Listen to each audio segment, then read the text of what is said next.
Hi friends, ഈ കാണുന്നതാണ് പൊട്ടുവെള്ളരി. അപ്പോൾ ഇത് നമുക്ക് ഇവിടെ ഉണ്ടായ ഒരു പൊട്ടുവെള്ളരിയാണ്. അപ്പോൾ ഇത് എറണാകുളം ഭാഗങ്ങളിലൊക്കെ സർവ്വസാധാരണമായിട്ട് കാണുന്ന ഒരു ഫ്രൂട്ടായിട്ടും പച്ചക്കറിയായിട്ടും ഉപയോഗിക്കാവുന്ന ഒരു വെജിറ്റബിളാണിത്.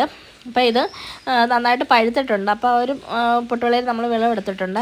അപ്പോൾ ഈ പൊട്ടുവെള്ളരി നമ്മൾ വിളയുന്ന സമയത്ത് ഇത് പൊട്ടി വരുന്നതാണ് ഇതിൻ്റെ പ്രത്യേകത.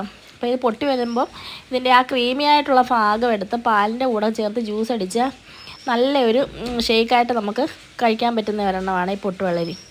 വളരെ ടേസ്റ്റിയുമാണ്. അതേപോലെ നമ്മുടെ ശരീരം ഇത്രത്തോളം തണുപ്പിക്കാൻ പറ്റുന്ന വേറെ ഒരു ഫ്രൂട്ടില്ല.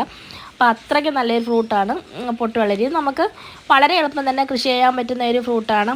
ഇതിൻ്റെ വിത്തുകൾ നമ്മൾ വെള്ളരി പോലെ തന്നെ, വെള്ളരി വർഗ്ഗമാണല്ലോ ഇത്. അപ്പോൾ ഇതിൻ്റെ വിത്തുകൾ വെള്ളരി പോലെ തന്നെ നമുക്ക് കൃഷി ചെയ്തെടുക്കാൻ പറ്റും. അപ്പം എറണാകുളം ഭാഗത്ത് മാത്രമല്ല, എല്ലാ സ്ഥലങ്ങളിലും ഇപ്പം പൊട്ടുവെള്ളരി നന്നായിട്ട് പിടിക്കുന്നുണ്ട്.